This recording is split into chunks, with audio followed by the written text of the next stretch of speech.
Bienvenidos a todos a este segundo episodio de Las Guerras de Hoy, un podcast en el que repasamos la actualidad militar y hoy os traigo un invitado la mar de especial. No solo es que esté ampliamente leído sobre los temas que vamos a tratar, sino que además ha tenido lo que yo considero que es el privilegio de vivirlo en primera persona.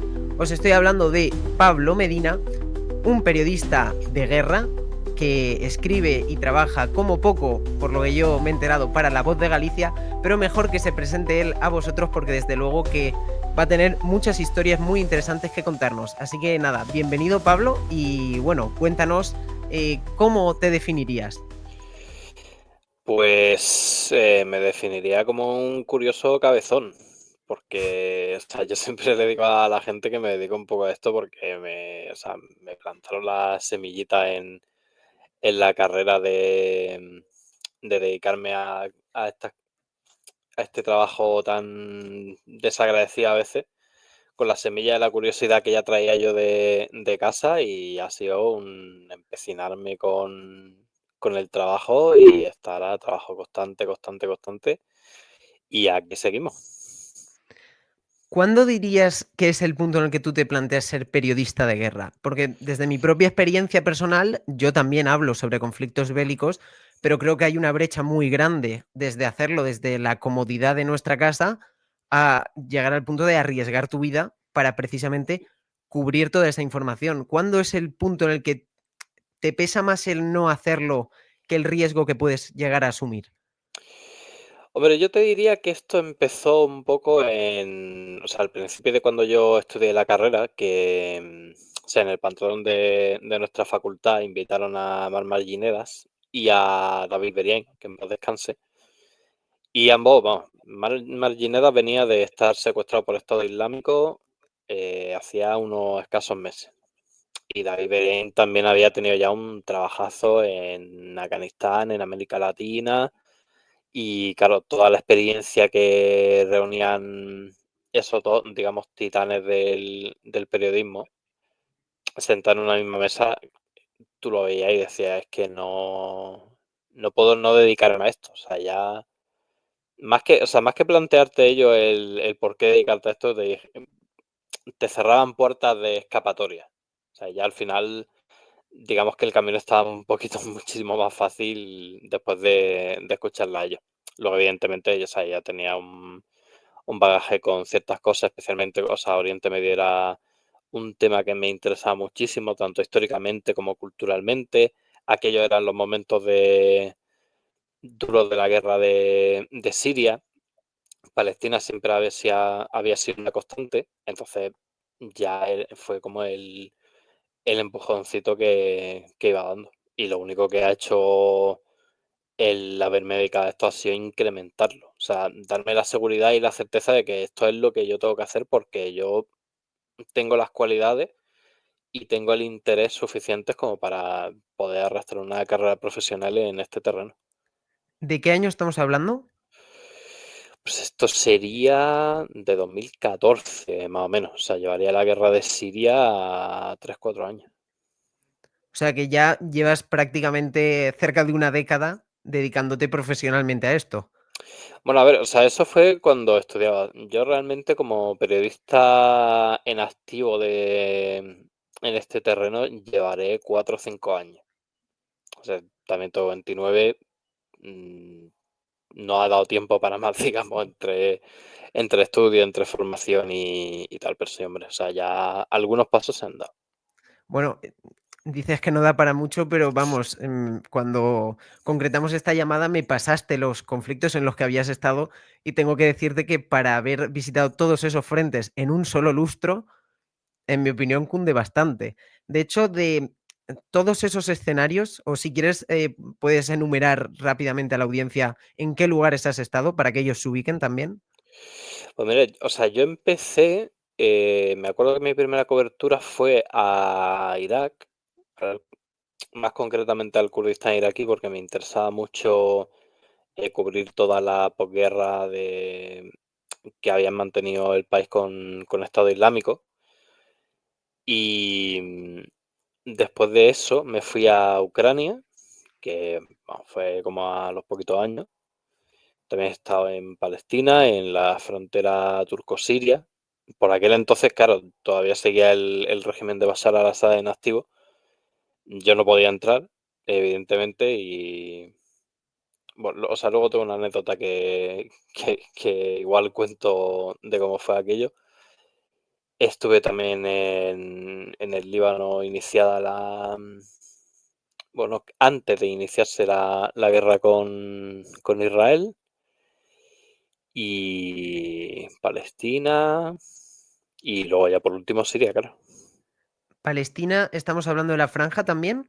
¿O solo la parte de No, Cisjordania? Cisjordania porque, o sea, Israel mantiene desde el inicio de su respuesta del 8 de octubre un veto a la prensa internacional. O sea, esto ahora lo único que más o menos se ha podido permitir a periodistas internacionales ha sido acercarse a un tramo de la línea amarilla, estar ahí vamos, no sé si media hora, una hora o lo que sea, con una vista panorámica de las ruinas de Gaza, sin poder hablar con nadie, porque evidentemente por ahí solo hay perros callejeros que han sobrevivido comiendo cadáveres y poco más.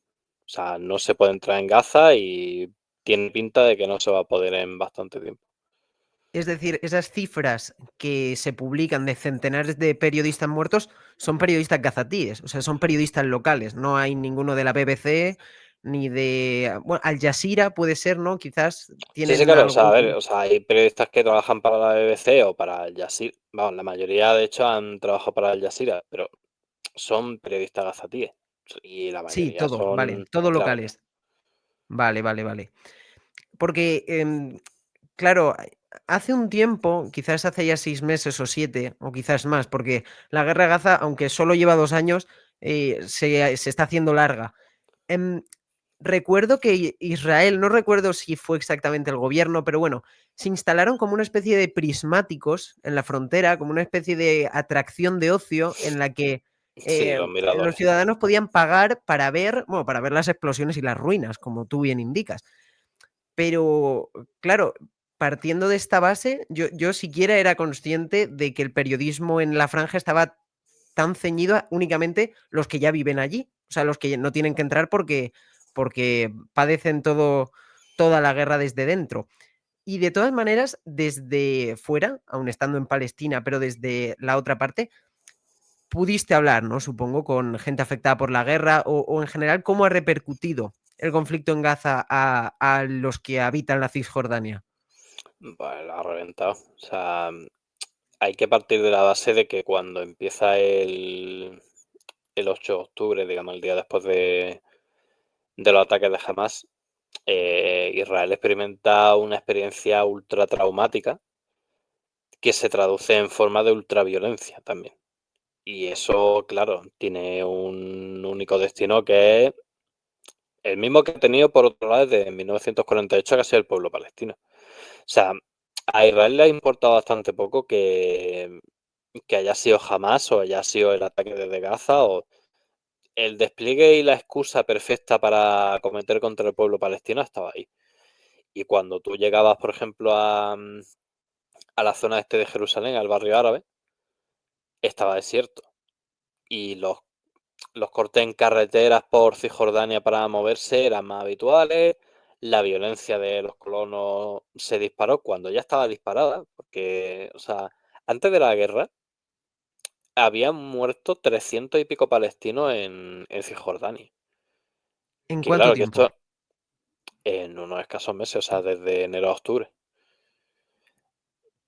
Pero porque parece que es que no. O sea, que el 7 de octubre es como el inicio de todo.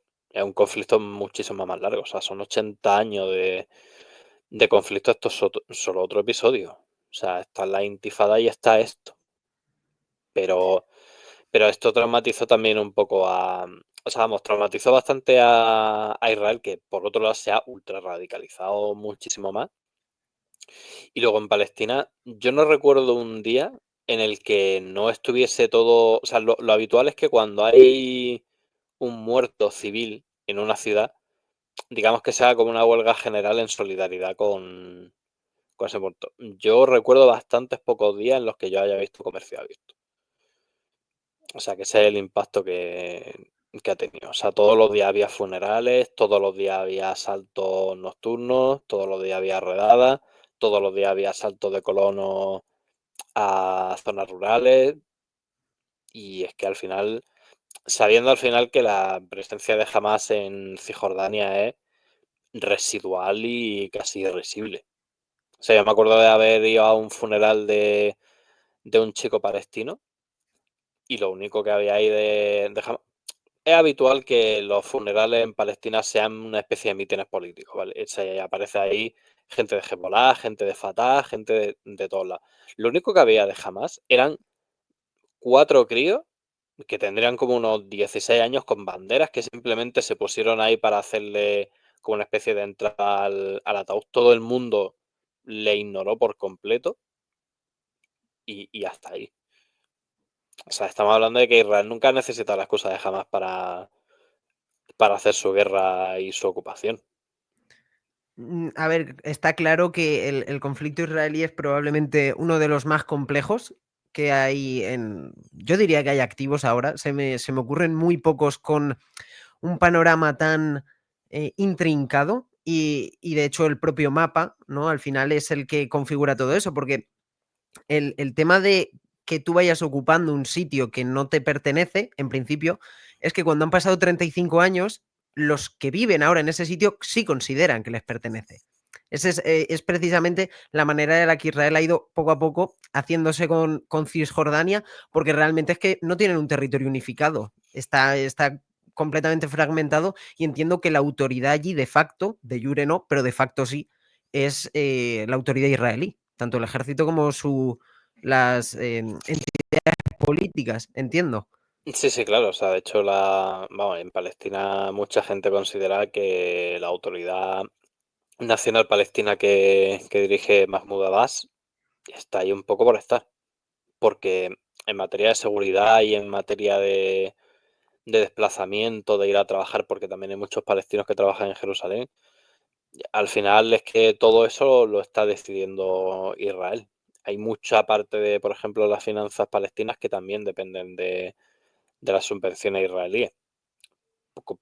Pero es que, claro, o sea, nos ponemos en una tesitura en la que si nos ponemos a pensar, o sea, es verdad que lo que decías tú, que ya las nuevas generaciones piensan como que esa tierra es suya porque ya han nacido ahí y al final negar a una persona que haya nacido ahí, que no pertenece a ese país, para esa persona es un poco un ejercicio de someterlo a la irrealidad. Es decir, pero bueno, si, o sea, es como decirte a ti y a mí que no somos españoles.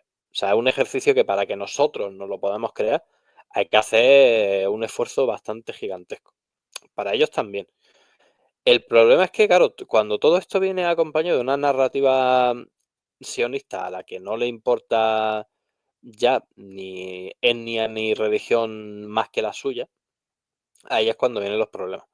Porque claro, todo esto parece que solo pasa con los palestinos, pero es que también habría que darse un paseo por el barrio armenio de Jerusalén y ver cómo están ellos. Porque en el barrio armenio también han saqueado comercio, han asaltado iglesias.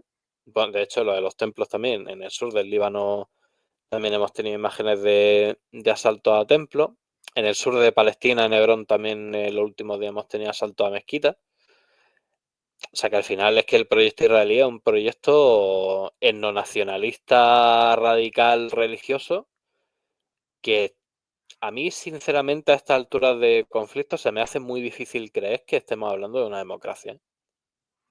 Porque para mí la democracia no es solo meter una papeleta cada 4 años. O sea, un sistema de justicia que pretende encargarse entre Netanyahu, que pretendía subvertir todas las decisiones del Tribunal Supremo a lo que dijese él, sumado al indulto que ha pedido ya Trump, que tú imagínate ya lo que supone que un presidente de una potencia extranjera te pida un indulto para ti en tu propio país y esté cuajando, más o menos.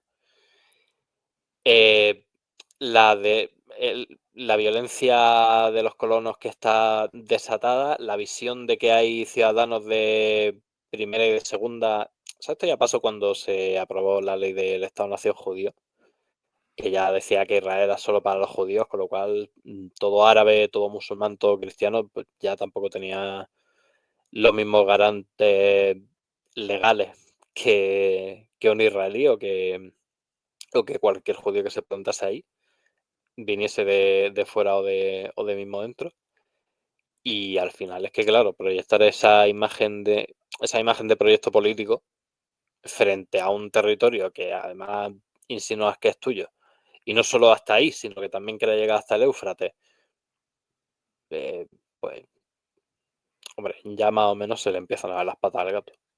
Porque durante lo que ha sido la ofensiva israelí sobre Gaza, que ha pasado por varias fases, ¿tú crees que hubo un punto en el que se contemplaba la anexión, como en guerras pasadas? O sea, directamente la anexión, es decir, nos hacemos con esto y lo hacemos, pues bueno, como cualquier otro territorio israelí. Y a raíz de esto, también es verdad que durante la guerra, la población civil israelí, la de a pie, como podemos ser precisamente tú y yo aquí en España, cada vez ha ido apoyando menos el conflicto armado. Es decir, ha habido una tendencia, no sé si mayoritaria, si finalmente se ha impuesto un, digamos, 60-40 en contra de la guerra, no me da tampoco esa sensación, pero que ha habido un aumento y una visibilidad de que los israelíes pues también tienen ojos, porque al final creo que precisamente entre Jerusalén y el canal de Suez se vive una de las distopías comparativas más grandes de la historia. Es decir, hay un lado que está arrasado, que vive poco menos que en un apocalipsis permanente, y en el otro, paz, tranquilidad, sosiego. A mí, de hecho, me sorprendió bastante que, o sea, ellos decían estar muy traumatizados, luego salía por la noche en Tel Aviv y estaba todo el mundo de fiesta y le daba igual todo. A ver, por parte, yo lo de que la sociedad israelí esté concienciada no lo veo en absoluto, y de hecho llegó a haber un momento en el que había encuestas que decían que el 87 o el 80% de la sociedad israelí estaba a favor del genocidio y de la limpieza étnica en Gaza. Lo que sí que hay es un sector concienciado, primero de activistas de izquierdas que están bastante, digamos, perseguidos o controlados para que no arme mucho jaleo. O sea, de hecho hay organizaciones como B'Tselem o Peace Now que estos días han tenido el trabajo un poco más complicado por el cierre de los pasos fronterizos de Cisjordania. Y luego también está el tema de la familia de los rehenes. O sea, la familia de los rehenes no querían guerra porque saben que cualquier mal disparo o una bala perdida o un misil que no cae precisamente donde tiene que caer, sea por delante a su padre, a su madre, a su hijo, a su sobrino, a su abuelo, a su amigo o a su pareja, que también ha habido casos. Entonces, no, o sea, no es que haya sido un rechazo a la guerra en torno a la idea de que no hace falta matar a civiles. O sea, si un rechazo a la guerra en torno a quiero que mi familia esté bien. Pero el resto, o sea, si luego por lo que sea hace falta llevarse a 50.000, 60.000, 70.000 por delante, se lleva. Y la idea de la anexión siempre ha estado ahí. O sea, yo no. O sea, cada día tengo menos dudas de que Netanyahu el 7 de octubre, o sea, sabiendo que tenía la prevención de la inteligencia egipcia, sabiendo que, vamos, cualquier persona que haya estado en Israel, que se haya acercado un poco a la Franja de Gaza, sabe que eso está vigilado con concertinas, con pasos, controles militares, cuartelillos, por todos lados. O sea, yo cuando veía las imágenes del 7 de octubre con excavadoras tirando abajo la valla de separación y nadie al otro lado, yo eso no me lo podía creer. Tío, pero ¿dónde está? O sea, es que no había control militar de ningún tipo. Se ha hecho lo que tiene que ser que o sea, todo pasase en el Festival Nova y que tampoco se encontrase nada tanto. O sea, quiero decir que el escenario principal sea un festival y no sea una base militar, un cuartel de. Es que no, yo no sé qué pasó con la seguridad israelí en ese día, pero parece el pretexto perfecto para que Netanyahu tuviese una justificación magnífica para hacer lo que quisiese y quedarse con Gaza. Y en Cisjordania, bueno, es que ya directamente lo tienen dicho. O sea, ahora mismo en el Congreso israelí se aprobó una ley o una moción más bien para que se pudiese ejercer la soberanía israelí sobre Cisjordania. Y que ya hay ministros, o sea, el otro día salió la ministra de Transporte de la tele diciendo que no, que es que ellos lo que estaban haciendo ahora era absorber Cisjordania poco a poco. Que la Casa Blanca no lo quiere porque eso socava el camino de los dos estados, y que ahora le exige, por ejemplo, ayer se reunió Trump con Mohammed bin Salman y le dijo que, hombre, que ellos estaban dispuestos al acuerdo de Abraham siempre y cuando se manteniese el camino de los dos estados. Que si se queda en Cisjordania eso desaparece, la Casa Blanca está diciendo que no, que no, que no, pero la realidad sobre el terreno es otra. La realidad es que todavía o sea, octubre ha sido el mes más mortal en cuanto a ataques de colonos contra palestinos desde que existen registros de la ONU, que fue en el 2006, si no me equivoco.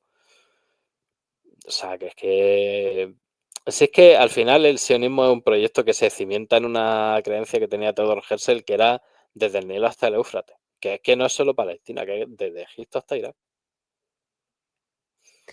De hecho, realmente eh, algunos conocidos, ¿no? Que quizás no conocen el potencial militar que tiene Israel, me preguntaban, oye, ¿cómo es capaz de atacar a tanta gente? Porque hay un punto en el que está simultáneamente con con las campañas en Gaza, atacando el Líbano, combatiendo en Siria e intercambiándose misilazos con Yemen, incluidas las defensas aéreas que tiene con Irán constantemente, con esos toma y dacas de misiles y se vio en la guerra que tuvieron, la guerra, no sé si duró 12 días, pero vamos, algo similar, entre Irán e Israel, que se vio que cada misil que enviaba Irán era poco menos que figurante, porque el impacto era residual. Y luego todo lo que enviaba Israel junto con Estados Unidos impactaba donde tenía que impactar. Es decir, hay una simetría militar muy grande y eso también es un coste. Yo a veces me lo pregunto, digo, ostras, el coste de operar tantas guerras simultáneamente, y además que Israel no es un país especialmente poblado, no tiene 200 millones de habitantes, ni tampoco un territorio que, no sé, no es Rusia. Y anda que a Rusia no le cuesta ganar cada metro en Ucrania. Y en relación a todo esto, y sobre todo con la anécdota que contabas de que cuando tú veías los barrios israelíes, por la mañana consternación y por la noche fiesta, en cuanto al periodismo bélico, esto no aplica solo a Gaza, pero sí lo hemos podido ver más en este conflicto. ¿Cuál es la frontera entre la desensibilización y mostrar? Porque al final un periodista de guerra se juega el cuello, se juega su vida para mostrar. Y luego está, yo soy el primero y supongo que tú también, que si en redes sociales pretendes subir algo excesivamente explícito, te lo capan o te lo tiran, al menos en mi caso personal, ¿eh? Entonces, claro, ¿dónde está el balance? Y la pregunta es, ¿se desensibiliza de verdad? Porque mediante X fuentes o Telegram a la hora de servirte de vídeos que no están censurados, a mí me cuesta creer que alguien viendo esos vídeos todos los días se desensibilice. Es decir, yo estoy acostumbrado a X imágenes y no me, es verdad, no me afectan, pero eso no quiere decir que no me impacten. Quiero decir, hay escenas que son dramáticas, igual creo, da igual las veces que las veas. ¿Cuál es tu opinión respecto a este tema? A ver, yo creo que, o sea, las redes sociales han contribuido muchísimo a disolver ese espacio que antes teníamos como meramente informativo, y ya digamos que estamos en un espacio digital en el que en el mismo contenedor hay distintos paquetes. O sea, mezclar el hecho de que puedas ver el reel de una persona cocinando con una escena de evacuación en Ucrania, para acto seguido ver un clip de Gran Hermano, para luego ver Gaza, para... La mezcolanza de esos elementos yo creo que al final lo único que hace es teatralizarlo todo. Y creo que más que el efecto que se pretendía conseguir, que era un poco de que estos hechos llegasen a más gente, lo único que han hecho ha sido quitarle peso. En el sentido de que ya parece que cuando se ve una guerra se ve ficción. Entonces, yo siempre estoy muy a favor de enseñar lo que haga falta enseñar si tiene valor informativo. Ese es mi único criterio. O sea, a mí me da igual la crudeza de las imágenes si esas imágenes están contando una historia. Porque la tradición del periodismo de guerra ha tenido mucho de eso. O sea, quiero decir, la niña huyendo de de una lluvia de napalm o el niño muriéndose de hambre al lado de un buitre, es que son imágenes que siguen siendo duras a día de hoy. Y por otro lado, que es que hay que explicarle a la gente que es que no sé qué se esperan que pase en una guerra, pero eso es lo que pasa en una guerra, que se muere gente de forma muy desagradable. Eso es una guerra. Si yo mi trabajo consiste en trasladar una realidad que más o menos puede ser desconocida o un poco lejana a la gente, pues le tendré que enseñar. Y sobre todo que también esas cosas sirven para probar historia. O sea, es decir, cuando por ejemplo llegan una retahíla de cadáveres a la franja de Gaza como parte de bueno, es que no sé si llamarlo sé que era alto el fuego porque la verdad es que es una broma, pero cuando se llegan esos cadáveres a Gaza que aparecen con los ojos vendados, maniatados, con símbolos, o sea, con signos de tortura, evidente, diagnosticados por médicos, ¿tendré que enseñar el cadáver para probar que efectivamente esos informes médicos que hagan esos forenses responden a una realidad? ¿O tendré que, o sea, si hay autoridades sanitarias gazatíes diciendo que hay cadáveres de palestinos que han sido sometidos a tortura antes de morir, tendré que probarlo de alguna forma? O sea, quiero decir, cuando a mí un elemento gráfico me sirve para sustentar un hecho, yo no oculto nada. O sea, quiero decir, yo he publicado también un reportaje que hice en la frontera turco-siria antes de que cayese el régimen de mujeres que habían sobrevivido a las cárceles de Bashar al-Assad. Y la fotógrafa con la que trabajé, con Emily Garthwaite, o sea, ella hizo una serie de retratos con una chica que había sido torturada con ácido, que le habían quemado la cara con ácido estando en prisión. Hombre, yo entiendo que es una imagen dura, pero es que es el testimonio irrefutable de que efectivamente había oficiales del régimen de Al-Assad que estaban torturando gente en las cárceles. Y teníamos fotos también de cómo llegó a las primeras intervenciones quirúrgicas, que llevaban no sé si más de 100 o más de 200, para recuperarse. Y es que tengo que probar cosas.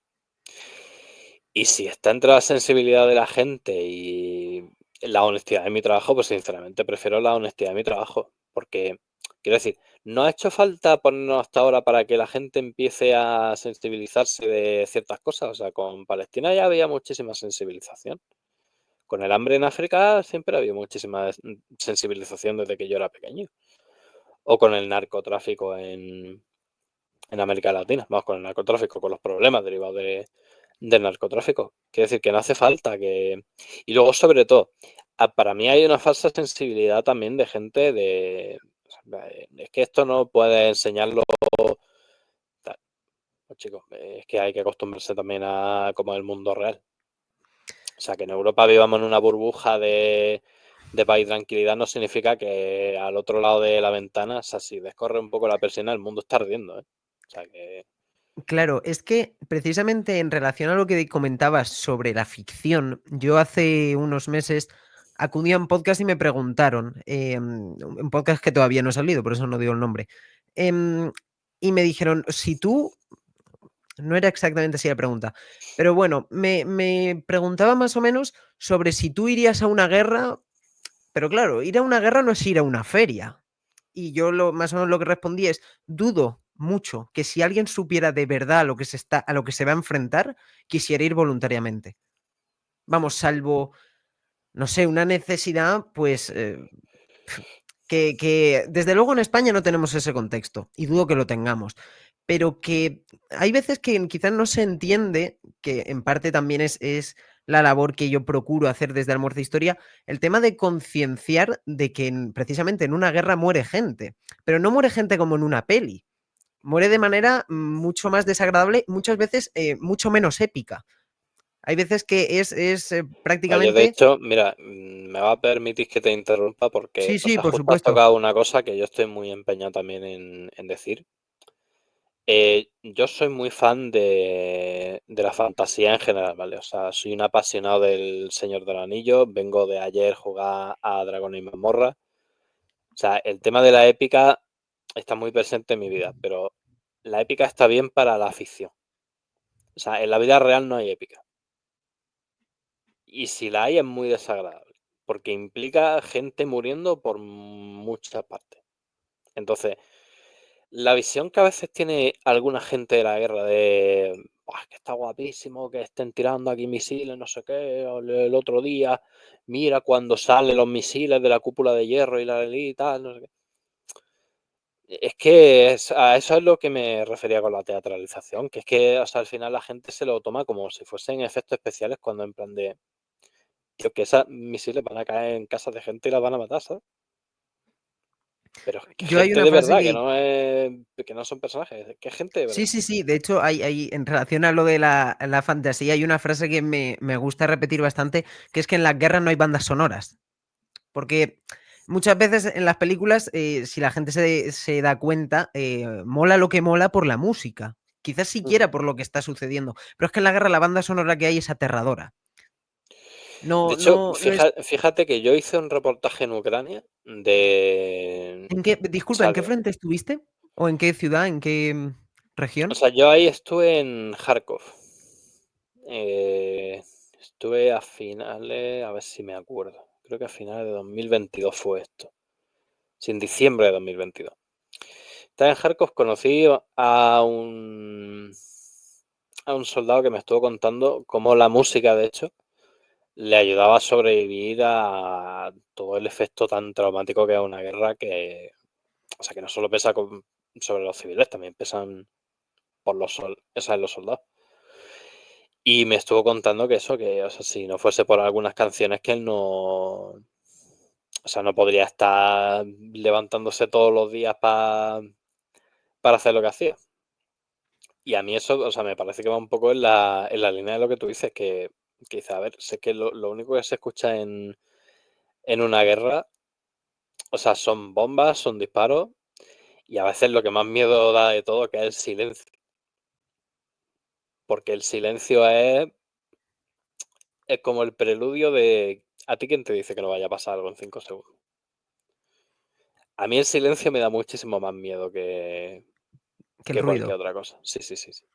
Porque, a ver, quieras que no, un frente muy fastuoso, o sea, es mucha luz, es mucho sonido fuerte, mucha emoción, mucho tal. Pero el sonido es la incertidumbre. Tú cuando estás escuchando misiles, cuando estás escuchando disparos, sabes lo que va. Pero cuando estás escuchando únicamente silencio, dices, "Uf, lo que pueda pasar de aquí a 5 minutos no lo sé". Y igual estoy entrevistando a una persona y estoy pendiente de lo que me está diciendo esa persona, pero luego igual tengo el run run detrás de la oreja de decir, tal vez no me quiera quedar mucho tiempo aquí. Sí. Y haya que moverse y qué tal. Y cuando tú estás realizando tu labor allí, realmente, ¿cómo de difícil es llegar a un país en conflicto? Porque el otro día, por curiosidad, me metí en el Ministerio de Asuntos Exteriores y no para visitar Ucrania, pero bueno, en la página en la que te pone que visites Ucrania. Y lo que te dice es que no se acuda bajo ninguna circunstancia. Ninguna. Entonces entiendo que los procesos para llegar a esos países, y Ucrania, ojo, que seguramente será más accesible porque está en Europa, tiene frontera con Polonia, servicio de tren, pero Sí. para llegar a Oriente Medio, es decir, todas esas gestiones, ¿cómo se realizan?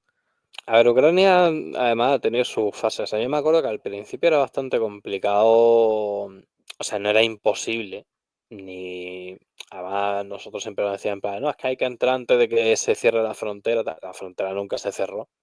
Era complicado llegar. Porque, o sea, yo me acuerdo que tomábamos un tren desde Polonia hasta Leópolis y luego, nada, llegabas y te acreditabas como periodista con tu medio y ya está. Pero es que todo depende del contexto de la guerra y qué país sea. O sea, quiero decir, no es lo mismo una guerra en Ucrania, por ejemplo, que Europa. Sabes que va a tener a medio europeos queriendo y que te hace falta que más o menos la opinión pública esté de tu parte. Que, por ejemplo, la guerra civil en Siria, que era de... Como está Rusia metida y está un régimen dictatorial que apoya a Rusia metida, cualquier testigo va a ser muy incómodo. Entonces ahí ya sí se pone impedimento y ya cuando tenemos que hablar después de accesos ilegales, atravesando la frontera ahí, debajo de un camión. Ahí, vamos, de hecho cuando cayó el régimen de Al-Assad me acuerdo que salió una lista negra de periodistas españoles, que ahí estaba Antonio Pampliega, creo recordás que estaba también Javier Espinosa, que fue también secuestrado por Estado Islámico. Pero ya te digo, o sea, es que depende todo muchísimo del país y de las simpatías que guarde con la prensa. Porque en Nicaragua, por ejemplo, tenemos también un escenario de libertad de prensa que es terrible. Y luego hay guerra y guerra. O sea, quiero decir, yo no sé, por ejemplo, cómo están las cosas para acceder a Sudán, porque digamos que mediáticamente se ha decidido editorialmente que tampoco va a interesar mucho, pese a todas las desgracias que están pasando ahí. O sea, es el escenario de hambruna más grave que existe en el planeta ahora mismo. Y estábamos hablando del de Gaza muchísimo, y del peor no hablamos. Se están cometiendo unas masacres de civiles por motivos étnicos terribles, pero eso como mediáticamente no interesa. Yo tampoco tengo controlado muy bien cómo funcionan los permisos para llegar. De la misma forma que, por ejemplo, Israel tiene sus propios permisos y ya está. O sea, para moverte por territorios palestinos con acreditación israelí también. En Irak, por ejemplo, lo mejor es no ir como periodista, sino como civil. ¿En Y luego serio? ya más... Sí, sí, hombre, claro. Sí, porque, o sea, luego va a tener muchos ojos pendientes de ti. O sea, en Irak, por ejemplo, hay un dominio casi absolutísimo. Hablamos del Gran Irak, lo que queda fuera del Kurdistán, que es como una especie de limbo refugio para todos los que no suscriben la doctrina iraní. Pero lo que se refiere a Hassan Shadi, que es como se refiere a la Fuerza de Movilización Popular, o la Unidad de Movilización Popular, tiene una base social gigantesca, que en 5 segundos te pueden hacer que aparezcan 3 tíos en una camioneta perfectamente en donde está. Y a un tendero, que ni siquiera tiene por qué hablar contigo, simplemente ver a alguien sospechoso, levantar el teléfono y decir, oye, mira, pasa esto. O sea, nosotros tuvimos alguna cosilla así un poco desagradable a nivel de experiencias con una persona en Bagdad, y eso está ahí. Entonces, para que no te moleste mucho, además hay sitios en los que te compensa más pasar desapercibido que llegáis en plan de, soy periodista, tal, no sé qué. Porque, o sea, para empezar, porque en algunos países no se puede. Yo el otro día estoy hablando con un amigo que me dijo que fue así a Venezuela porque al final es que no hay otra forma de trabajar. Fue A la que decidir, entiendo. Sí, sí, claro. O sea, es que a la que saca una cámara ya tiene a 5 militares encima diciéndote esto confiscado y tú te vienes con nosotros que te vamos a hacer unas cuantas preguntas. Claro, tú tienes que hacer tu trabajo. Entonces hay veces que uno va como civil un poco tal disimulado, pero porque es que tienes que trabajar. Y de hecho, a la hora de salir, hemos hablado de lo que supone entrar, pero a la hora de salir, ¿hay algún país en el que te hayan hecho una revisión del contenido o te hayan directamente confiscado el material de decir esto no te lo puedes llevar? No, pero porque, ya te digo, o sea, tampoco son contextos en los que haya estado bajo una supervigilancia de... O sea, lo único que tuvimos así más o menos fue en Ucrania. Un compañero tuvo una experiencia un poco tal con la inteligencia del país porque bueno, la dueña del hotel era prorrusa y se lo quería quitar de... Vamos, se quería quitar a los periodistas de encima realmente. Y más o menos hubo ahí un episodio de tal, pero que al final se quedó en nada. Pues tampoco... Vamos, yo tengo constancia de que estas cosas suelen pasar más en Latinoamérica que en otros sitios del mundo, pero por ejemplo en lo que respecta a Oriente Medio a mí nunca me ha pasado que... O sea, sí me ha pasado otras cosas. O sea, a mí, por ejemplo, como yo me apellido Medina, Mm, eso en Israel es un problema.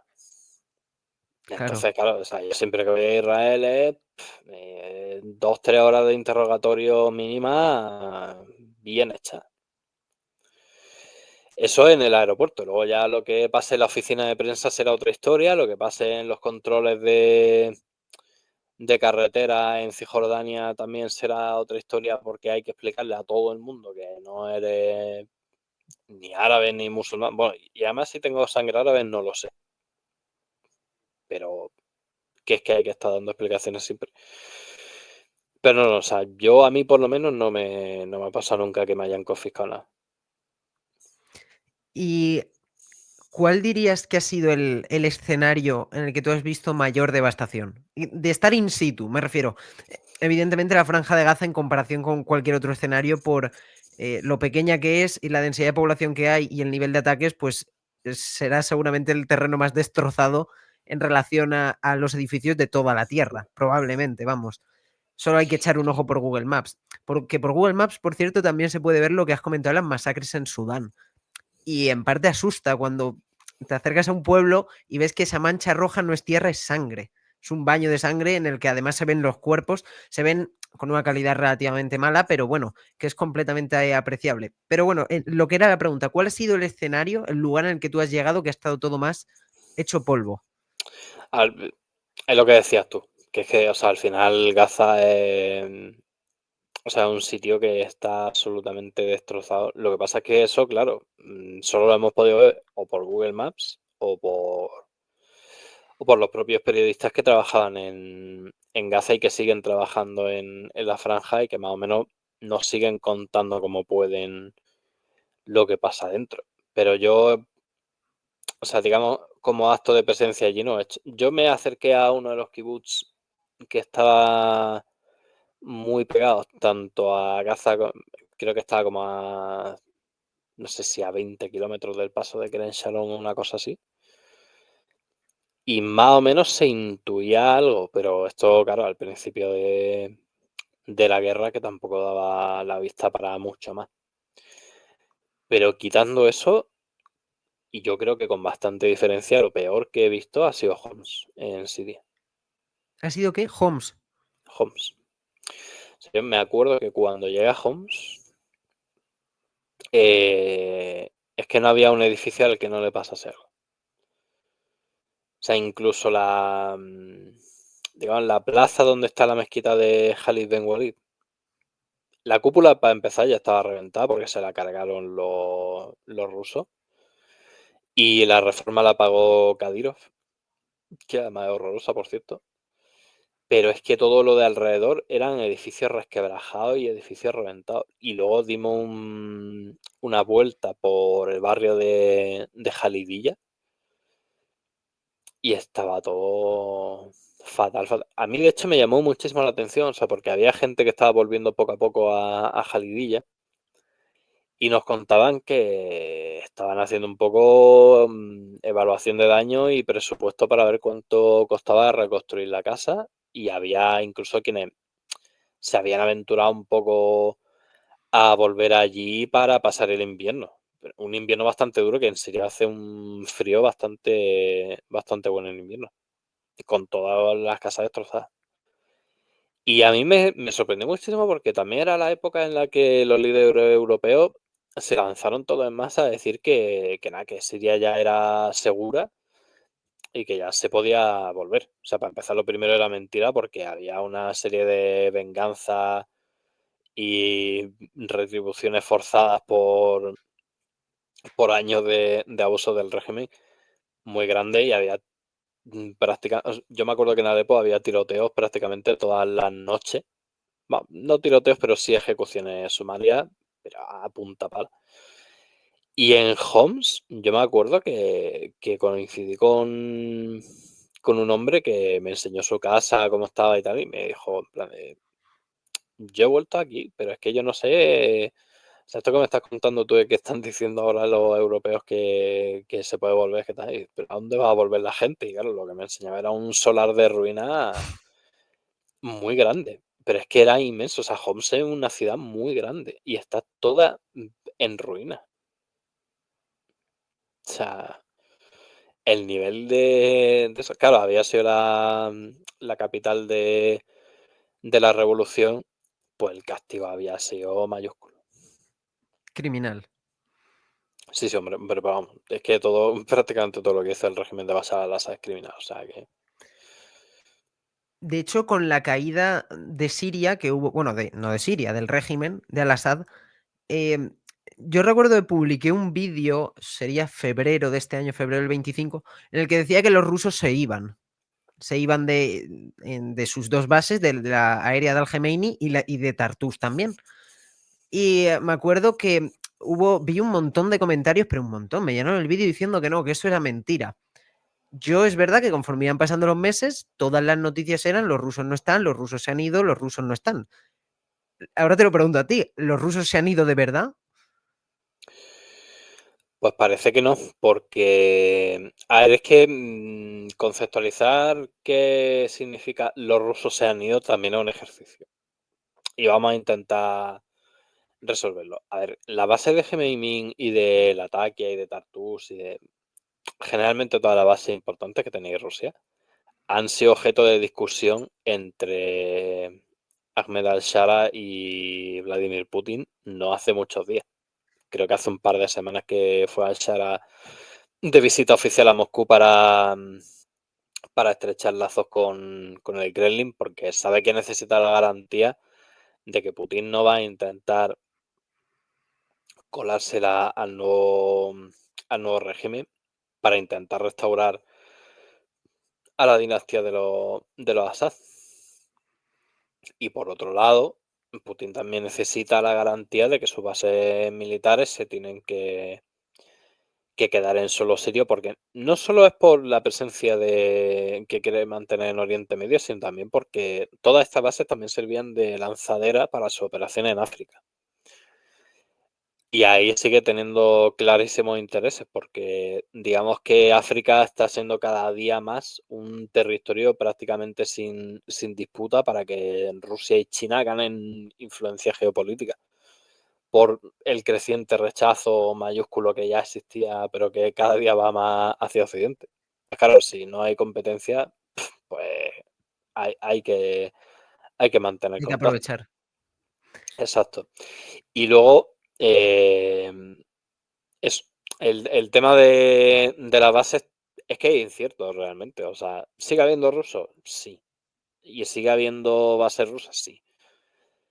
No se sabe cuánto personal tienen, ni qué material militar se ha quedado allí, ni nada. Pero que se sigue contando con una presencia rusa por lo menos pequeña, sí. Ahora, Claro, ¿qué vaya a pasar con ella? Pues no se sabe. al final todas esas noticias eran sobre todo relativas a los submarinos, es decir, los submarinos rusos de Tartus, pues que la inmensísima mayoría de buques se habían ido. Yo vi imágenes satelitales que el puerto Sí, sí, no, o estaba, sea, a ver, no había evidentemente un buque. claro, evidentemente la mayoría bueno, si no todo, los potenciales militares rusos en cuanto a elementos materiales y técnicos han ido ahí. Es Porque decir, evidentemente, o sin sea, no embargo, te va a sigue la dejar. influencia. Sí, no, pero y además sigue habiendo presencia militar como tal. O sea, el tema es que digamos que se han llevado todo lo que pueda suponer una ventaja armamentística o un peso armamentístico, se ha quedado una presencia residual para negociar la permanencia o la salida de esa base, aunque nada apunta a que se vayan a ir, sinceramente. Pero sigue habiendo presencia rusa. A ver, lo que no hay ya es una presencia rusa como la había antes, en la que, por ejemplo, toda la seguridad o casi toda la seguridad de Damasco dependía de tropas rusas, o de que los refuerzos de seguridad en grandes ciudades como Alepo fueran rusas. Quiero decir que la presencia rusa disminuyó un montonazo, porque es que al final todo tiene mucho que ver también con el tema de la guerra en Ucrania y la guerra en Gaza. O sea, cuando tú necesitas retirar activos de Siria, porque por un lado Rusia necesita incrementar su presencia humana, digamos, en los frentes de Ucrania, y Irán necesita golpear con fuerza a Israel para intentar conseguir algún daño más allá del 7 de octubre. Si saca a Hezbollah y a Rusia del territorio, en realidad del régimen se quedan muy poca gente. Que eso es luego lo que le da impulso al Shara para dirigir la ofensiva. El hecho de decir, es que no hay nadie aquí. Y era bastante Claro. significativo luego, o sea, al poco de caer el régimen, te dabas cuenta de que no había seguridad prácticamente en ningún sitio de Siria. Porque eso también te da un poco imagen de cómo tenía que estar la seguridad con el régimen, después de tantos años de agotamiento y con la salida de Rusia y de Hezbollah. Es decir, si tan poca gente ha podido entrar con tanta facilidad, ¿cuántos del otro lado tendría que haber? Claro. De hecho, al final, después de un régimen, hombre, no ha sido eterno, pero ha durado bastante y ha durado bastante en una de las guerras más largas de la última, o desde luego del último siglo en Oriente Medio. Y no sé exactamente si la caída fue al estilo ataque general sorpresa, como fue la caída de la República Islámica o sea, de la República de Afganistán, que poco menos que en 9 meses pasaron de tener más o menos a raya a los talibanes a que en Kabul volvía a ondear la bandera talibán y vimos todas las escenas de las evacuaciones en el aeropuerto y todo eso. ¿En Siria fue algo así? ¿O fue simplemente una lucha, una mella progresiva que finalmente acabó por derrocar al Assad, que acabó en Moscú, si no recuerdo mal? Él y su Sí, familia. sí, o sea, de hecho también hace poco se publicaba en el Bill un reportaje más o menos cómo está la familia de los Assad allí en Moscú. Pero la caída, vamos, yo estuve con contacto, o sea, yo estuve en contacto permanente con, digamos, lo que era la sala de operaciones que le decían por aquel entonces de los rebeldes, que era básicamente de donde se dirigía toda la ofensiva. A ver, aquí hay un papel muy destacado de Turquía, porque, o sea, la resistencia que quedaba en Idlib se ha mantenido gracias al armamento turco y bueno, más o menos alto el fuego que se han ido proyectando cada X meses, porque realmente es que duraban muy poco. Y lo que fue una ofensiva muy calculada a nivel de inteligencia, por un lado, y de fuerza militar por otro. O sea, la capacidad de avance que tenían los rebeldes para, para abrirse paso por Siria era bastante impresionante. Yo me acuerdo que Alepo cayó en 3 o 4 días y el avance fue muy, muy rápido. O sea, el avance hacia Homs y, bueno, primero Hama, luego Homs y hubo tropas que se desviaron al ataque Tartus para intentar que no hubiese por ahí respuesta en el avance a Damasco y luego ya la resistencia que quedaba también en el Jorán, que digamos la zona de Daraa y lo alto del Golán. Ya terminaron por entrar ellos los primeros en Damasco, luego se vinieron los rebeldes. Fue todo bastante express por un régimen que, o sea, sinceramente yo creo que está agotadísimo en fuerza política y en fuerza militar. De hecho, hubo muchísima gente del entorno de Al-Assad que en los días posteriores de la guerra todavía se les podía entrevistar porque seguían en el país o no estaban encarcelados o lo que fuera. Pero es que decían que era un hombre que ya no atendía a razones, que pensaba que iba a ser una cosa de 2 días, que no iba a hacer ningún esfuerzo, cuando la realidad sobre el terreno era que todos los miembros del ejército sirio estaban huyendo. Ya no Además, plantaban batalla, claro, es ni que, siquiera. exacto, es que cuando tu ejército no está dispuesto a luchar por ti, es que ese régimen tiene ya las horas contadísimas. Y el nuevo cambio en Siria, has mencionado los altos del Golán. ¿Cómo afecta a la presencia o las pretensiones israelíes en esa región? ¿Sigue A siendo ver, Israel el hegemónico o el nuevo régimen de Siria ha conseguido? sí, sí, no, a ver, o sea, es que lo que ha traído la guerra de Gaza es ya prácticamente la consolidación de que Siria no es capaz de hacer ninguna reivindicación sobre lo alto del Golán y que Israel se ha hecho como, o sea, se erigió como hegemonía militar de la región. O sea, Siria ahora mismo no, o sea, militarmente no puede hacer frente a ninguna cosa que se empeñe en hacer Israel. O sea, de hecho ya hubo una especie de ensayo con los drusos en el sur y acabó en una carnicería que yo creo que nadie quiere ver repetida. Entonces, independientemente también de que Estados Unidos ya reconoció la soberanía de Israel sobre esos territorios, que llevan desde el año 67 en manos de Israel, y eso muy difícilmente va a acabar en manos otra vez de Siria. Sobre todo porque es que además lo que ha hecho Israel ha sido ampliar la zona que tiene controlada en Siria o ocupada en Siria y seguir lanzando operaciones desde allí. O sea, que decir, es que no es que se haya arreglado lo de lo alto de Golán, es que ahí va peor. Se ha consolidado. Sí, no solo se la ha consolidado, sino que además se ha expandido. Entonces, yo no sé hasta qué. Vamos, habrá que ver en qué dirección también oscilan las negociaciones en cuanto a seguridad que está teniendo ahora el régimen sirio con Israel, pero al final son acuerdos muy menores. O sea, quiero decir, no.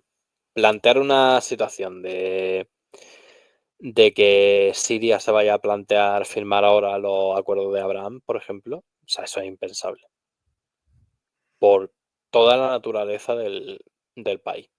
O sea, tradicionalmente Siria ha sido el corazón del nacionalismo árabe y aparte que es que hay un montonazo de combatientes extranjeros que todavía no se han quitado la yihad de la cabeza. Sí que es verdad que ha habido algunos que la abrazaron en su momento y ya la han desechado, pero es que plantear una situación así en Siria es que es impensable. Negociar Y acuerdos de seguridad para mantener a la población civil segura mientras intentan rehacer sus vidas como pueden. No solo creo que no sea descabellado, sino que además me parece que es incluso una buena idea teniendo en cuenta que ya bastante han pasado y que tiene que estar. O sea, Siria ahora mismo está muy centrado en Siria y todo lo que pasa alrededor es un poco. O sea, lo cogen con pinza. Porque están saliendo porque del trauma que son 10 años de guerra civil. de guerra. Porque de hecho Estados Unidos no solo es que, como nos has comentado, ha certificado el dominio israelí, ya incluso en lo diplomático, sobre los Altos del Golán, sino que además ha comenzado la normalización de relaciones con el nuevo régimen sirio, cuyo presidente tuvo una participación o una influencia también en el 11S. Esa noticia ha dado la vuelta al mundo. Y la prueba de ello, que es un detalle muy ligero pero llamativo, es que ha cambiado la bandera de Siria en el WhatsApp. En general, los emojis. Ahora ya no es la que había, pues la del 2015 o la del 2020, ahora es la nueva. Cosa que quiere decir que este nuevo régimen sirio, si lo reconoce la comunidad internacional, ya es desde luego una realidad política y salvo otra insurrección interna más, podríamos estar hablando de la nueva Siria de aquí a bastantes años. Sí, hombre, o sea, a ver, evidentemente va a hacer falta un esfuerzo no solo en materia diplomática, sino en materia económica, militar y social muy, muy grande. Pero sí es verdad que la Siria que conocíamos de Al-Assad, o sea, se ha terminado, pero de forma bastante notable. Aquí yo creo que es, o sea, para mí Siria es un país bastante interesante que tiene un potencial bastante llamativo y para mí tiene un futuro brillante por delante si salen bien las cosas.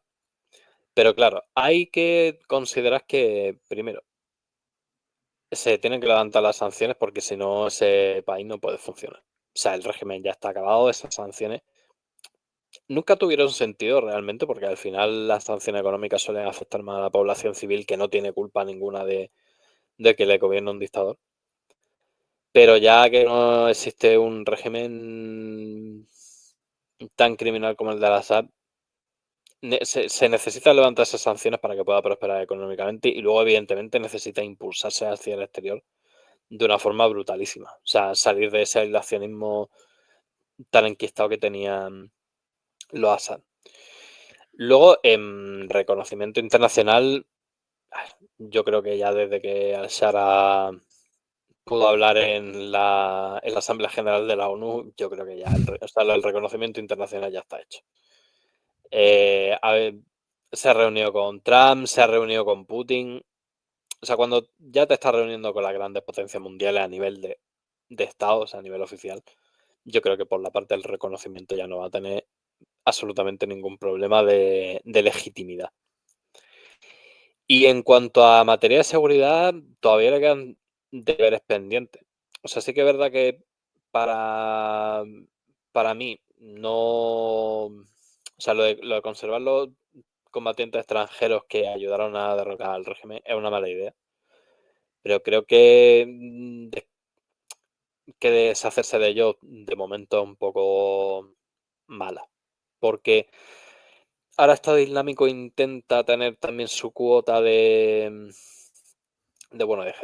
actuación política en Siria. Y claro, cualquier persona engatusada con la yihad que acabe descontento con la Shara es carne de cañón para Estado Islámico, y podríamos estar hablando de un desbalance de fuerza que se inclinase por el otro lado.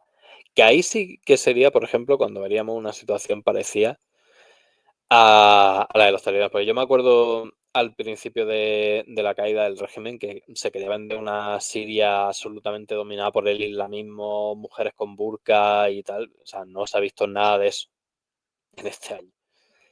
Hombre, quieras que no, hay problemas de violencia sectaria y tal.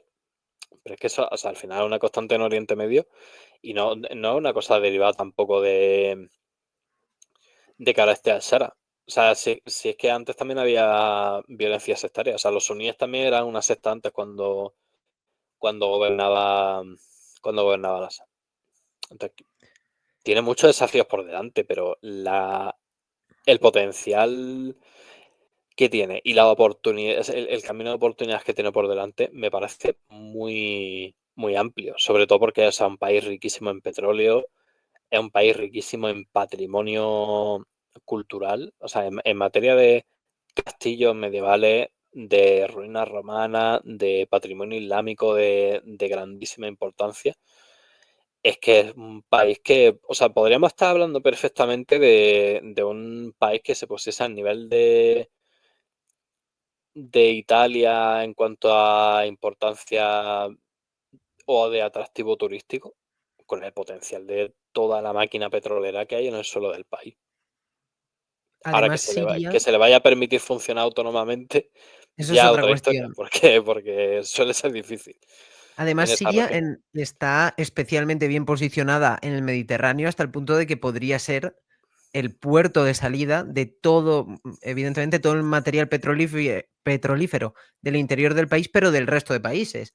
Los iraquíes, los cubaitíes podrían exportar su petróleo a Europa por los puertos de Siria, que están bastante mejor posicionados que los que hay en el Golfo Pérsico.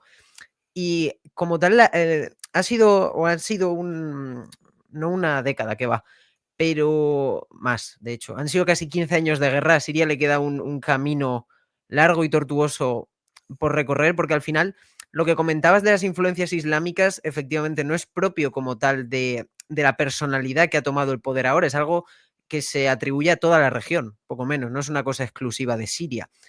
Y cambiando quizás un poco el país, bajándonos un poco al sur, hemos hablado de Siria, hemos hablado de Israel, pero hay un país, una especie de país tapón pequeñito que está en medio, que también tiene un gran interés cultural, que es el Líbano.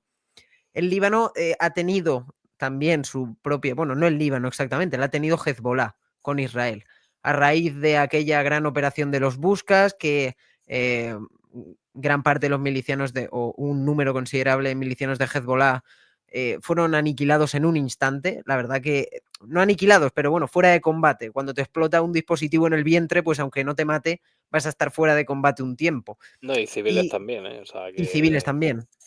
Claro, no, de hecho las bajas eran por miles. No hablo de muertos, porque eso ya la verdad que el número me baila, pero en cuanto a heridos como poco, en miles a lo largo de todo el país, con la consecuente, por cierto, con el consecuente colapso hospitalario que eso supone para civiles comunes que requieren tratamiento médico común, que no tenga que ver con un conflicto armado.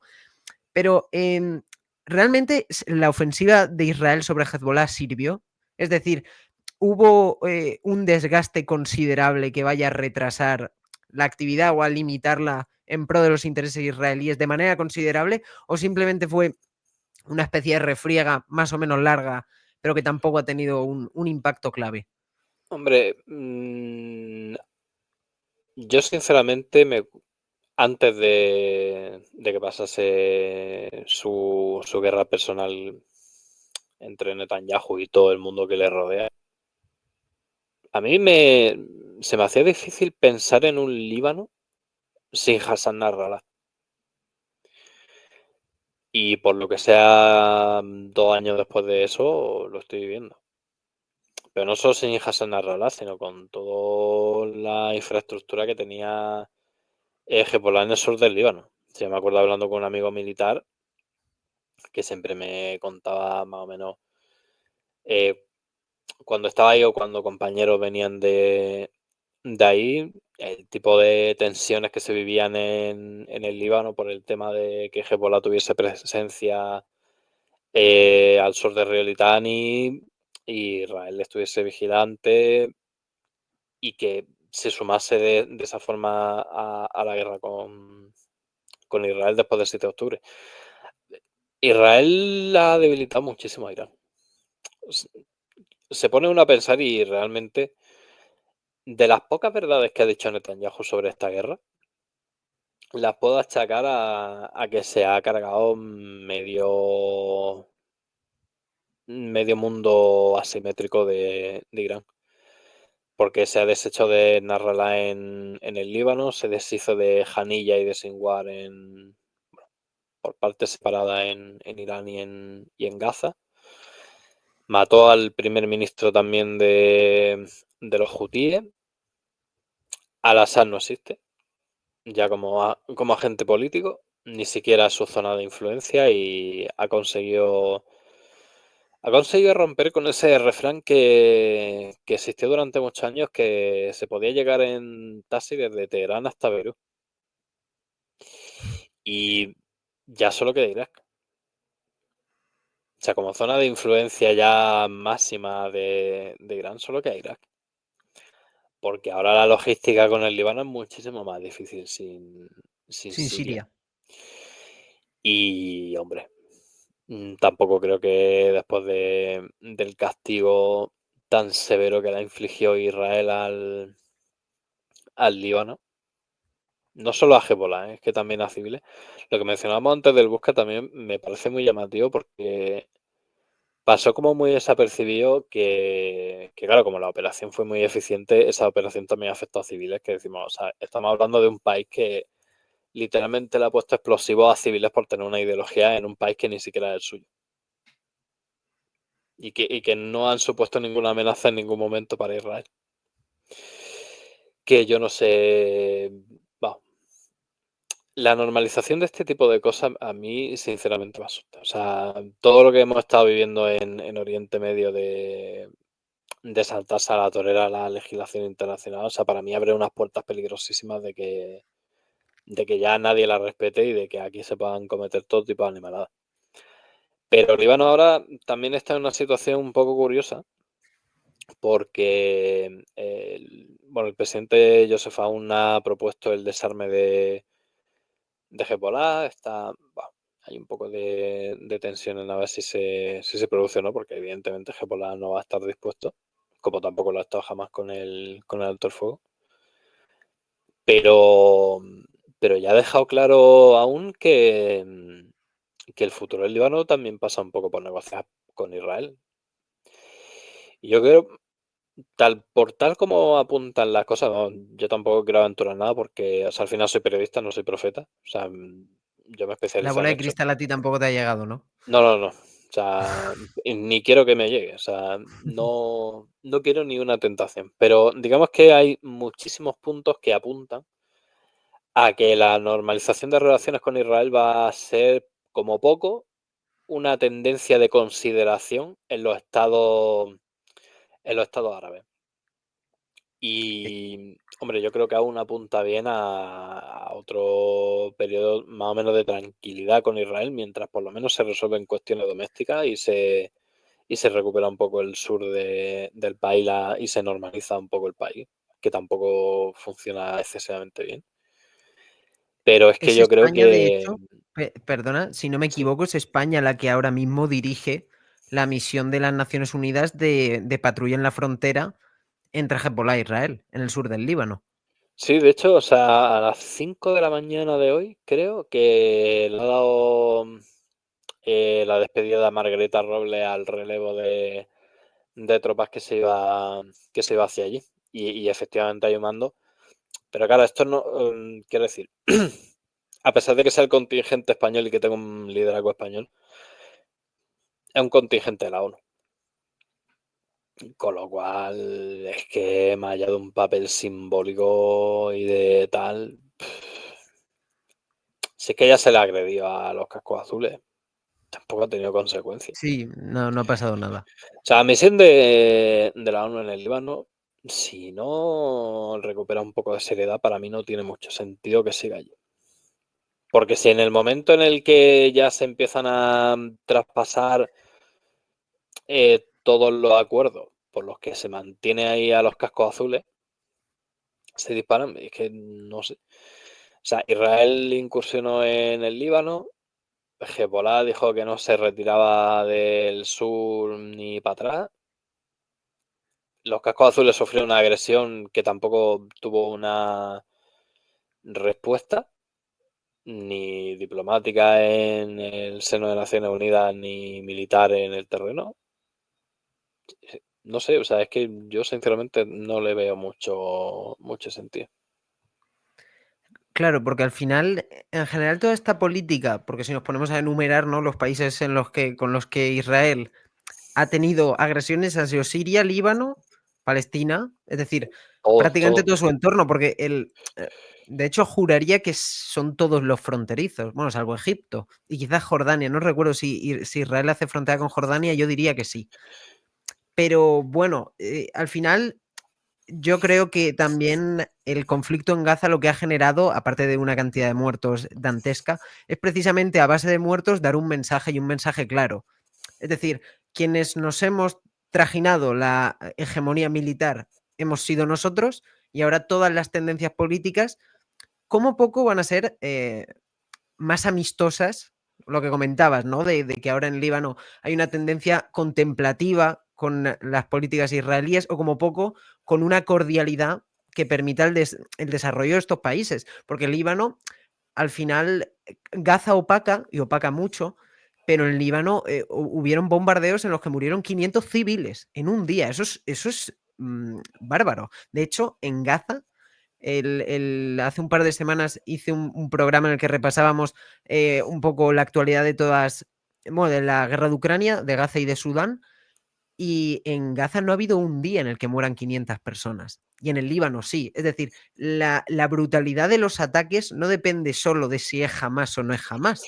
Es que la capacidad militar israelí es muy grande. Sí, sí, no, o sea, a ver, pues sí, es que esto es doctrina militar israelí, o sea, ellos ya inventaron en el Líbano la filosofía de si arraso una aldea, me quito la amenaza de encima. Entonces, no es una cuestión de, si es que al final nunca fue una cuestión de la ideología de Hamás o del 7 de octubre. Al final fue una cuestión de que Israel ya asumió unas doctrinas que le han encarrilado a unas actitudes que yo creo que juegan bastante en su contra porque para empezar ya también se ha polarizado mucho la sociedad israelí. Y aparte que, fíjate que es curioso que luego Donald Trump haya desplegado una campaña de predicar con un periodo de paz en Oriente Medio sin precedentes, con perfiles de alto nivel como Mohammed bin Salman, como el emir de Qatar, Erdogan, personas que nunca creerías, o al menos no sé, a priori no se reunirían para discutir que sí, que ya hay que ir poniéndole punto y final a la cuestión de los dos estados, Pero es que, claro, el problema no va a ser que los árabes reconozcan a Israel. El problema va a ser que los gobernantes de Israel, generalmente los ultras, estén dispuestos a decir hasta aquí, hasta donde tenemos, esta es nuestra tierra. Porque eso es un pensamiento muy ilusorio. Irredentista, ¿no? Sí, porque al final, cuando tu ideología consiste en... Además, fíjate que ellos persiguen mucho el lema palestino de desde el río hasta el mar, cuando su bandera es desde el Nilo hasta el Éufrates, que es incluso más grande. No se quieren parar en Palestina. Claro, si se quieren apropiar de Líbano, parcelas de Siria, parcelas de Irak, de Arabia Saudí incluso, si hay una ideología así detrás de la normalización de Israel, incluso ellos mismos pueden dinamitar su propio reconocimiento. Que yo no lo veo descabellado, porque ya te digo, o sea, sé que la radicalización que ha vivido la sociedad israelí en los últimos años, en los últimos 2 por lo menos, yo creo que le va a hacer muchísimo daño a no solo a la sociedad israelí, sino también a los países del entorno. O sea, esto no... O sea, que Trump sugiera un plan de paz, mal llamado plan de paz, porque al final es una imposición que no ha contado con la voz palestina y no se negocia o sea, es que así no se solucionan los problemas. O sea, es que sin un Estado palestino esto no funciona. O sea, es una solución postcolonial que se lleva aplazando 80 años y se lleva aplazando mal y muy mal. Entonces, hasta que no se resuelva esa cuestión, nada va a cambiar. Y resolviendo esa cuestión con un Estado palestino va a espolear otra vez a la agenda ultra que pueda tener Israel y seguramente acaben dinamitando todo este tipo de sucesos. Pero vamos, si es que ya se cargaron a Simón Pérez por firmar la paz con... O sea, no por firmar la paz, por firmar los acuerdos de Oslo con Yasser Arafat. O sea, que decir, ¿por qué iba a ser distinto ahora? En mi opinión, o al menos según ves la situación sobre el terreno allí y lo que es el plan de paz, esto yo lo digo de hecho en el programa en el que antes he hecho alusión, esto es una rendición.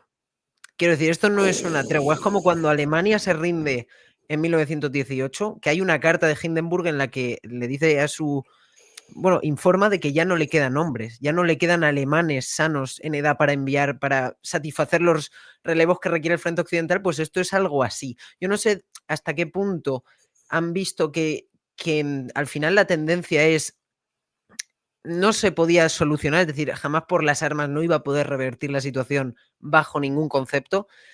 Y no sé hasta qué punto lo que les han ofrecido, pues bueno, les compensa simplemente por ya detener la masacre. Porque cuando tú aceptas tu desmilitarización y tu disolución política, es que te estás rindiendo.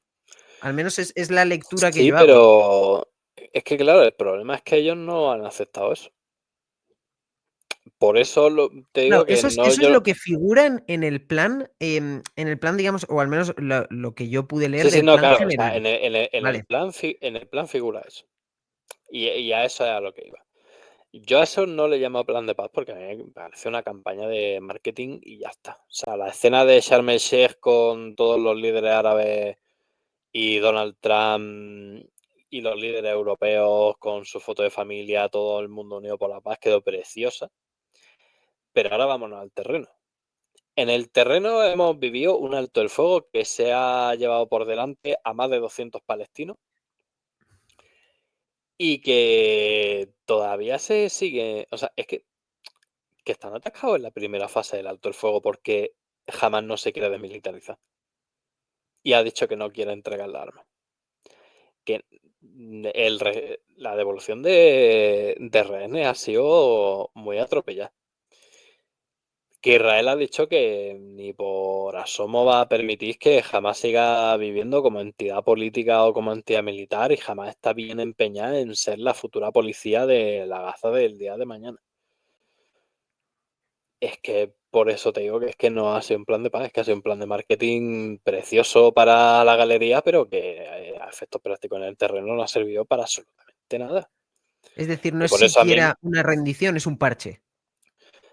no, claro, o sea, es alargar un poco la situación para ver qué le podemos sacar a Estados Unidos, porque, hombre, con Estados Unidos ya visto está que se puede hablar por su parte, que Estados Unidos no sé hasta qué punto habrá impuesto el tema de la, vamos, de la tregua, por llamarlo de alguna forma, a Netanyahu. Supongo que el indulto que le ha prometido a él por sus juicios será un poco la compensación por imponerle eso. No sé, pero, o sea, porque todavía es pronto para decirlo. Pero, pero hombre, o sea, no estamos viendo una situación en Gaza que esté encaminada hacia la paz, ni mucho menos. Sobre todo porque es que, o sea, cuando uno estudia radicalismo y lucha antiterrorista, sabe perfectamente que el camino más eficiente para prevenir el terrorismo es precisamente, válgame la redundancia, la prevención. Eso, para empezar, en Israel no existe, porque Israel ha cometido terrorismo de Estado, pero es que por jamás tampoco existe. O sea, quiero decir, Israel no ha tomado ninguna medida para que a su alrededor, en los países de su entorno, la gente no se radicalice. Es más, le ha dado motivos para hacerlo. Entonces, claro, esto es ponerle un parche mal puesto a toda la cuestión. Y además, incluso la solución de los dos estados a mí me genera una duda, que es la siguiente. Si no hubiese ocurrido la guerra y las intifadas quedan más o menos lejos, con unas víctimas mortales más o menos reducidas en comparación a este conflicto, bueno, pero cuando se da el caso de palestinos que han perdido a toda su familia, toda entera, aparte, todo civiles, o sea, el 100%, porque han pegado un bombazo en un edificio residencial y se ha venido abajo. Esa persona, a pesar de que jamás, imaginemos, ¿vale? Jamás se disuelve. eh, ¿Cómo se gestiona ese rencor? Es decir, yo si veo ejemplos, por ejemplo, en la Segunda Guerra Mundial, ¿no? De un país extremadamente radicalizado que lleva a la guerra a todo su entorno y luego pierde, pero claro, pierde, pues eso, militarmente, ¿no? Y es cierto que en Alemania o en general en Europa no hubo quizás un rencor tan grande, pero porque, claro, fueron, ¿cómo explicarlo? Se autoconvencieron, igual que se autoconvencieron de que la ideología nazi era el camino, luego acabaron viendo que no. Seguramente incentivados por las bombas. Pero claro, en este caso es que siquiera es eso. Es decir, no estamos hablando de que Israel ha generado conflictos a su alrededor y luego se le ha venido de vuelta. Es que tú eres digamos, el agredido directamente, como civil hablo, ¿eh? No me estoy refiriendo a la estructura de Hamas, Sí, sino a ver, el 80% de esos esto 60.000 civiles muertos, ¿va a perdonar esto alguna vez? no, que va. Pero si no lo han hecho en la vida, o sea, es que no van a empezar mañana. Partiendo de esa base, precisamente, ¿cuál es? Es decir, tendrá que haber en algún momento, que estoy convencido, ¿no? Que a lo largo de los siglos, en el que sí se ponga un punto y final de decir, hubo estas atrocidades por parte de ambos y encima se quiere tener una postura más o menos neutra, pero ya está. ¿Tú crees que eso es Hombre, viable a corto 10 años o 15? hombre, yo me imagino que en el punto en el que... Lo que pasa es que esto es muy difícil de asumir, porque, o sea, tú, por ejemplo, citabas el ejemplo de los regímenes nazis. Es que el proceso de, digamos, de nazificación de Alemania tuvo una cosa muy buena, que fue no criminalizar a la gente y procesar a los líderes del Tercer Reich porque eran los responsables de todas las atrocidades que se habían cometido.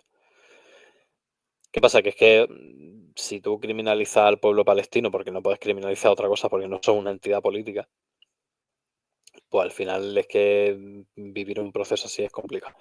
Y luego también imitar el modelo de Nuremberg con Israel es que es prácticamente imposible. O sea, que Netanyahu se vaya a sentar en un tribunal internacional mientras existe Estados Unidos, eso no va a pasar. Entonces, el problema es que muchas veces los problemas de la región no se atajan desde el punto de vista del que debieran, porque siempre hay una potencia protectora que digamos vela porque eso no suceda. Entonces, si a Israel no se le puede responsabilizar de todos los crímenes que ha cometido como Estado y a sus dirigentes, porque han sido los que han acometido toda esta ocupación desde el año 48, pues hombre, es que así no, evidentemente no vamos a solucionar nada. O sea, la diferencia está en que cuando el mundo... A mí, de hecho, me hace muchísima gracia que se haya predicado tantísimo con el tema del holocausto y que parezca que es que nadie aprendió absolutamente nada del holocausto. Pero por ningún lado. O sea, ni Israel aprendió que consistía en no matar masivamente a un pueblo solo por ser ese pueblo, ni tampoco se ha aprendido a que cuando alguien hace eso se levanta y se le persigue. Y la verdad es que no entiendo por qué. Porque, o sea, fue la generación de nuestros padres la que nos enseñó eso, que a mí por lo menos se me quedó como una lección aprendidísima. Pero es que, no, o sea, parece que el nivel de actuación que tenemos con estas cosas ya se ha relajado. Por eso te decía antes que me da muchísimo miedo el mundo que estamos diseñando militarmente, porque es que parece que ya se puede hacer cualquier cosa sin consecuencias. O sea, quiero decir, pero ¿por qué va a ser más criminal Rusia por hacer lo que hace en Ucrania, que por supuesto es criminal, que Israel?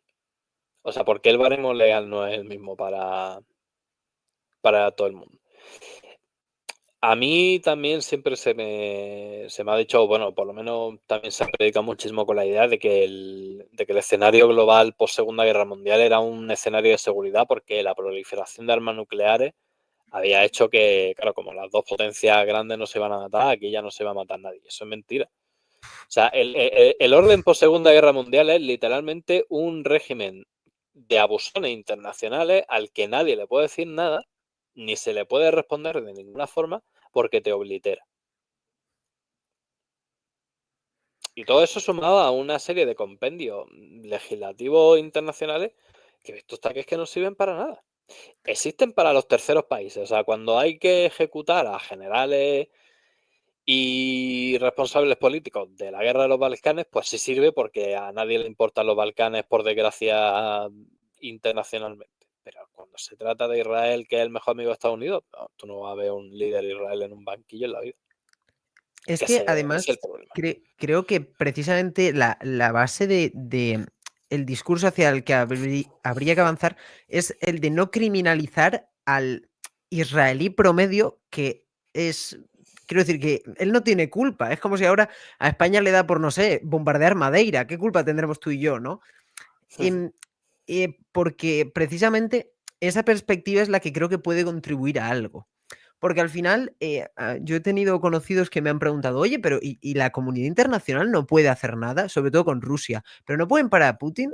Es como, vamos a ver, tienen 170.000 rusos alrededor de Pokrovsk. ¿Vas a ir tú? O sea, ¿vas a ir tú a quitarlos o cómo está el asunto? Todo es mucho más complejo, porque además, sobre todo con Ucrania, y si quieres saltamos ya al último punto, Ucrania no es un miembro de la Unión Europea, no es un miembro de la OTAN, es un evidente amigo de Occidente, creo que eso no hay duda de nadie, pero claro, al final la conclusión es todo es mucho más complejo de lo que parece. Nada es tan simple, ni en Ucrania, ni en Gaza, ni en Sudán. A mí hay veces que me da la sensación que precisamente lo que comentamos al inicio, que la gente pierde el foco, que cuando hablamos de guerra, el 80-90% de muertes son inocentes. No Sí, sí. son no, los líderes, el Estado Mayor ucraniano no está masacrado, ni el ruso tampoco.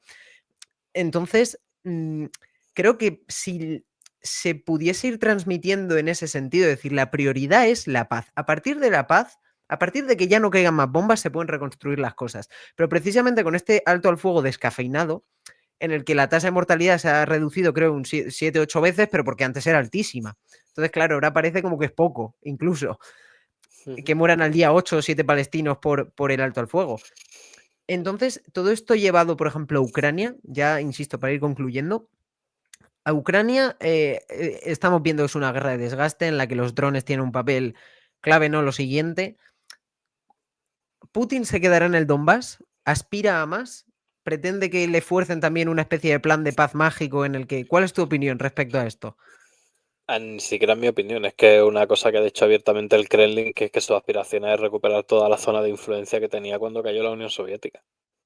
O sea, ¿Eso es Putin hasta no... Odessa? No, no, eso es hasta Polonia. Hasta Y si me Polonia. apura, hasta Berlín este. No sé si eso es materializable, de todas formas. Porque, hombre, o sea, la intendencia y la logística territorial y la organización territorial, evidentemente, no es la misma ahora que recién terminada la Segunda Guerra Mundial en cuanto a partición de territorio. Pero por lo menos hasta Polonia sí. Pero que esto no lo digo yo, ¿eh? O sea, esto lo ha dicho el Kremlin en numerosas ocasiones, lo ha dicho Peskov, lo han dicho Lavrov, lo ha dicho todo el mundo. Pero porque es un poco la visión que tiene Putin de Rusia. O sea, Rusia para Putin es todavía el cadáver que quiere rescatar que está flotando en el río. O sea, Rusia estaba muerta en los años 90, ya no era nada que haya la Unión Soviética. Encima pasó a manos de Yeltsin, que bueno, ahí queda su perfil para la historia. Y él evidentemente tiene una visión rusa de Rusia, que lo quiere, o sea, él quiere hacer un nuevo imperio. Y ahora lo está diseñando con trocitos de cosas que funcionaban de otra época. La iglesia ortodoxa era súper práctica en la época de los zares. Pues vamos para allá. Siempre hemos tenido un carácter autoritario, sea con zares, sea con la Unión Soviética. Pues ya está, autoritarismo. Lo disfrazaremos luego de democracia para intentar aparentar algo. Ya ni siquiera se han preocupado por eso. Porque antes, por ejemplo, Putin se inventaba elecciones falsas para que pareciese que perdía y no gobernaba, pero o sea, ese cuento ya me parece que tiene muy, muy poco futuro. Y la dota de un grandísimo nacionalismo, tal, y ahora lo que está demostrando es que una parte fundamental de ese nuevo imperio que quiere hacer, como para todo imperio que ha existido en la historia, es el territorio. Entonces, ¿cuál es la aspiración que tiene? Tiene muchísima aspiración territorial. Lo que pasa es que en Ucrania no hay OTAN, por lo cual se puede invadir, porque tampoco hay Unión Europea, y además es de extremado valor simbólico para Rusia. Quiero decir, sí que al final todo el pueblo ruso y todo el concepto de nación rusa parte de la Rus de Kiev, en la Edad Media, de vikingos y varegos que llegan y se asentan en esa estepa. Entonces, o sea, Putin no se va a conformar con el Donbass. Quizá arroje la sensación de que de aquí a 5 o 10 años, si consigue que se firme un acuerdo de paz de cesión de territorio en el que se quede el Donbass y Crimea, o sea, bueno, o que se legitime que se quedase con Crimea, mejor dicho. En 20 años vuelve a tenerlo con otra historia. O sea, es que al final tú no vas a cortar tus aspiraciones territoriales por firmar un acuerdo de paz. Se inventará otro problema, como se inventó ya todo el tema de la persecución rusa en el Europa. Donbass, y ya está. Y volveremos a tenerlo otra vez reivindicando que su campaña es justa porque él defiende a los rusos, los rusos, los rusos. Y se dedicará a invadir países que igual ni siquiera tienen nada que ver con los rusos. O sea, el día que invada Polonia, ya a mí me gustaría saber cómo quiere argumentar eso. A ver, a mí con Rusia me da la sensación, no sé si compartes la opinión, de que se ha metido en una especie de rueda de la que no sabe salir. Yo creo firmemente que si a Putin le dicen el día 22 de febrero del 2022 que se va a meter en el pantanal en el que se ha metido, yo creo que la invasión no la lanza.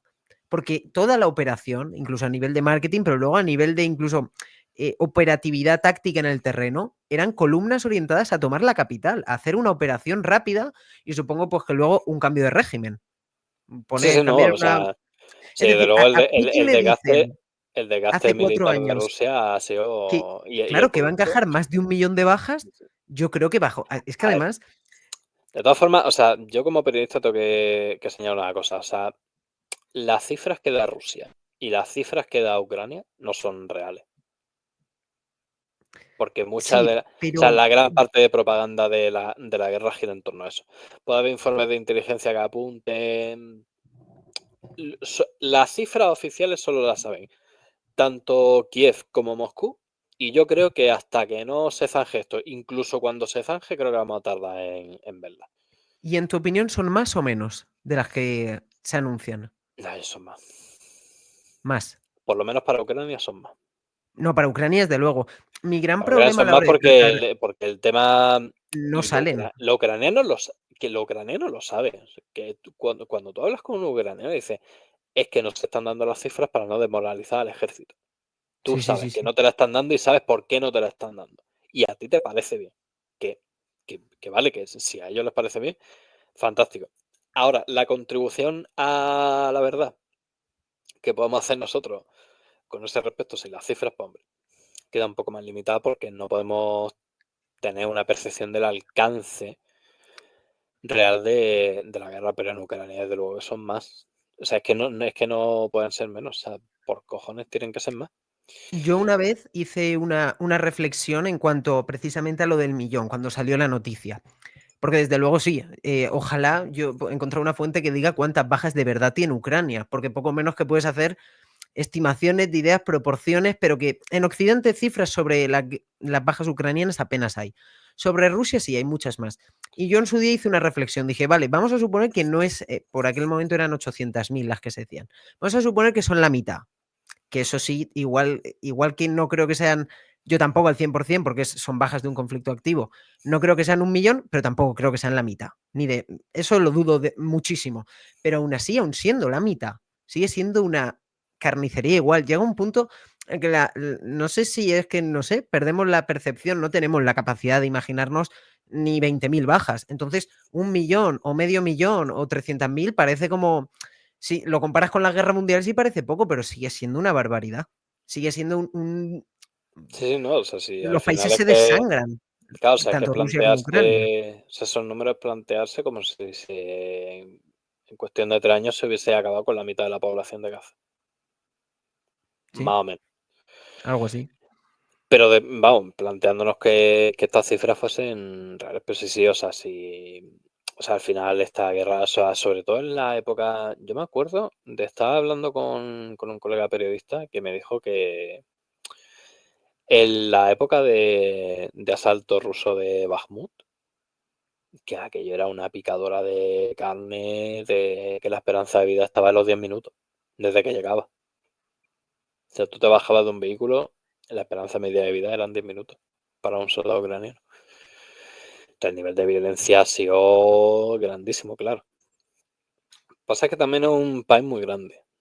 Entonces, o sea, es verdad que las cifras son gordísimas para, vamos, por lo menos para quien pueda tener un ojo humano. Me imagino que para el ojo estadístico será menos, porque supongo que ahí interferirán luego criterios de proporcionalidad de población. Es decir, bueno, es que si tiene en cuenta la proporción del total de habitantes de este país con respecto a lo que han matado, pues tampoco son tantos. Y ya, pero, hombre, si tienes un ojo humano en la que te importa la vida humana y no son solo números, pues evidentemente no, o sea, son unos números que son una barbaridad. De ser reales, pero ya te digo, o sea, es que, o sea, al final no, como no, tampoco hay demasiada fuente fiable para consultar bajas, o sea, sí, en el lado ruso hay mucha aproximación de inteligencia, de hecho la británica está bastante enfocada en este asunto, pero claro, o sea, con Putin detrás y su ambición detrás es que solo van a engordar las cifras, es que además si no es mañana va a ser dentro de 25 años. Entonces, si no aparece en Rusia un dirigente que más o menos visibilice un escenario de paz, que contrarreste más o menos el proyecto de Putin, vamos a seguir igual. Y lo que pasa es que por lo menos en el entorno del presidente, lo único que hay son candidatos a sucederle que incluso pueden ser más peligrosos porque tengan menos reparo en hacer ciertas cosas. Bueno, pues yo creo que hablando sobre las bajas en la guerra de Ucrania es un buen momento para ir concluyendo. Por mi parte, agradecerte un montón todo este rato que has estado con nosotros hablando de guerras en todo el mundo. Ha sido un auténtico placer, de verdad. El trabajo que haces es envidiable, impresionante, que en 5 años hayas podido visitar todos esos sitios, porque supongo que la visión y la perspectiva que te llega a dar es, en fin, incomparable, ¿no? Con lo que los demás podemos hacer desde nuestros estudios. Entonces, nada, si quieres despedirte de alguna manera. Nada, pues agradeciéndote también la invitación a charlar contigo y nada, y recomendando a la gente que por favor se siga informando, que se siga informando bien y que se siga informando sabiendo dónde se tiene que informar, que rehuya de profetas y de propagandistas que no le hacen ningún favor a nadie.